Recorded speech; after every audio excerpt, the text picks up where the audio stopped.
Why do most New Year's resolutions fail by February? It's not a lack of motivation. It's a flaw in the framework. Individuals who explicitly write down their goals are 42% more likely to achieve them, so that's how important goal setting is. Welcome to part 1 of my 3-part series on how to level up for 2026. In this video, we're not just brainstorming. We're using cognitive science to build an unshakable vision and a dopamine-driven roadmap to achieve it. So these are the video chapters. I'm going to break down frameworks, AI action plans, and manifestation, and let's get started right away. First, the science of goal setting, frameworks. There's a problem with saying just try harder because motivation is fleeting. We need a system, a cognitive structure to convert vague desire into actual neurological pathways. So there are different frameworks for goal setting if you didn't know. So the most famous one is definitely SMART goals. They're acronyms. So this classic framework works because it forces the prefrontal cortex to move from abstract thinking to concrete planning. S is for specific, to combat vagueness fatigue. You need to specify what exactly you are going to do. So it's not, I want to be healthier, it's I want to become able to run 5 kilometers. M is measurable. So this is the quantification principle. So how do you know when you succeeded in achieving the goal? So you need a number, a time, a specific metric to tell whether you reached the goal or not. And A is achievable, the realism check. It must be challenging but still within your sphere of influence to maintain self-efficacy. And lastly, it must be time-bound, and this gives you the deadline effect. It creates a sense of urgency and prevents indefinite procrastination, which is something we must all be guilty of, me included. Now let's move on to the second framework, which is called WOOP, W-O-O-P. It's a kind of more advanced technique for obstacles, and this is like the evolution of SMART goals. It moves beyond just planning to actual mental contrasting and implementation intention. This is also an acronym. So the first one is WISH. Define your biggest, most desired outcome, which is our vision. The first O is outcome. Visualize the best case feeling and result. This is about activating the reward centers of the brain. The second O stands for obstacle. Critically identify the internal barriers you have against yourself achieving the goal, like limiting beliefs or procrastination, which is my biggest one, and also fear. That's because these might derail you. Noticing these is the hardest and most vital step. Finally, P is for plan. Create an if-then action plan for each obstacle. For example, if I feel too tired to work out, then I will immediately put on my running shoes and workout set and do 10 minutes of stretching. So you know what you're gonna do in each scenario, so you'll be less likely to fall off. Okay, so now let's move on from frameworks and get into how to use AI for goal clarity. So, I'm not telling you that you need to use AI to set goals. If you are fully capable of setting great goals for yourself and you know yourself that well, that's actually a great thing and you don't need to use AI at all. But personally, I think few people might benefit from using it like a partner for goal setting, like a coach. So why AI? It can act as a cognitive load reducer. Goal setting is an intense form of cognitive load because, we often miss underlying conflicts or lack clarity, but AI acts as an unbiased and non-judgmental thought partner that can cross-reference frameworks and identity-hidden assumptions. So who needs this? Anyone who feels stuck, has conflicting goals like make more money and work less, or struggles to convert abstract ideas into concrete steps. So personally, I used Gemini for setting my 2026 goals, because I had so many ideas for things I wanted to achieve floating around in my head.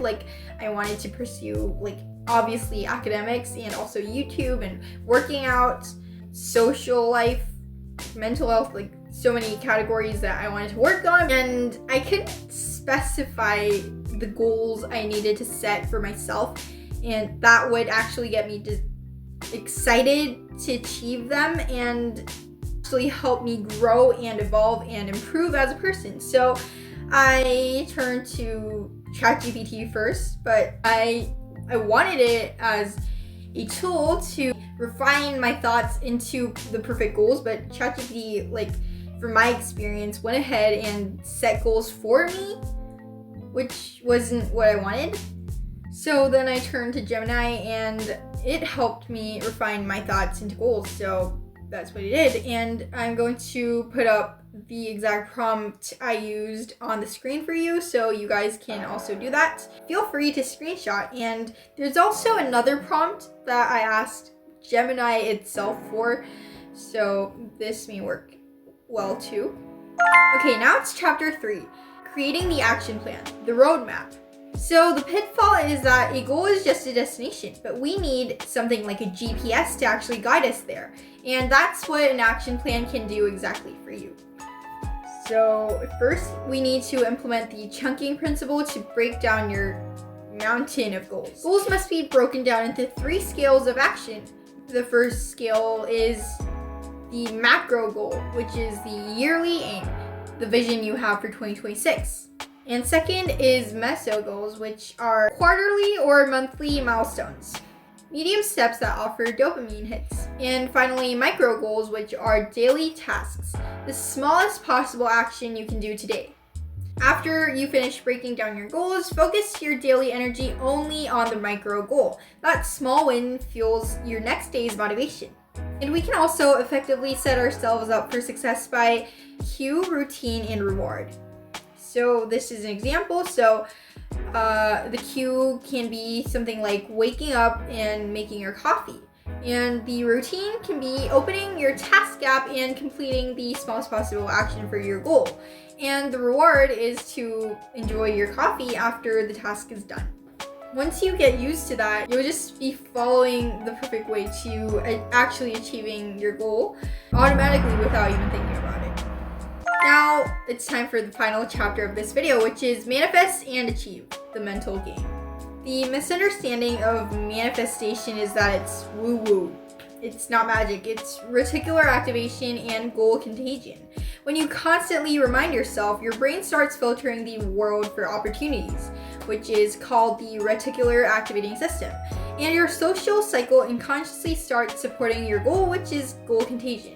Maybe not for shady, random manifestation techniques that you find on the internet that are somewhat spooky, but manifestation in general is scientific and it does work. So to master your own mind and manifest and achieve your goals, there are 2 actions you need to do. First, you need to write your goals down, which is a given, but surprisingly, a lot of people don't even write their goals down. They just think like, oh, I just have them in my head, I'm fine. But no, you need to write them down because it's actually proven that you're more likely to achieve them if you write them down on paper. So the act of physically writing engages more parts of the brain than typing or just saying you'll do it.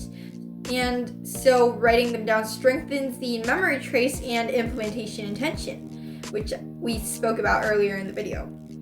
So a tip is to write them out and read them aloud twice a day. I bet you didn't do the second part of that sentence because even if you write them down, you just tend to stick them in a corner of your room and just forget about them for like 5 months and then say, oh my god, I'm cooked. Speaking from experience here, so. You need to read aloud your goals. You need to constantly remind yourself of what the vision is, okay? Because we are actually going to achieve them all, okay? And the second action is more fun, I guess. It's making a vision board. So this can help you with 2 things, which are activation and priming. So this isn't just fun, it's also a powerful tool for effective forecasting. So to make your vision board not just a vibe, but also scientific, use images that represent the feeling of the outcome, not just the object. So for example, put a picture of someone feeling joyful and relaxed after achieving a goal, not just a picture of like a fancy material thing that you want on the vision board, because Don't get that thing just because you put a picture of it up on your wall, okay? Thank you guys so much for watching up till the very end of this video. And to summarize it, we covered the cognitive frameworks, which are SMART and WOOP, and how to use AI to clarify your vision, and these 3 skills of action planning. So your homework for part 2 of this 3-part series is to finalize your vision for 2026 using a proven goal setting framework and creating your macro, meso, and micro action lists. In part 2, we are going to dive into things like routines, habits, and mindset that will act as your foundation for your success in 2026. So make sure to subscribe so you don't miss out, and I'll see you guys on the next video. Bye. Comment this emoji if you see this. Also, this is kind of a secret message.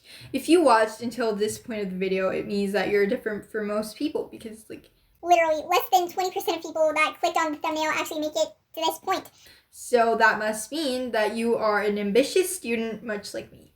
And so I invite you to join our very own study club called ACIT Study Club. And if you're interested, hit the join button below and you can see more details on what this study club actually is. That's all. I love you guys and goodbye.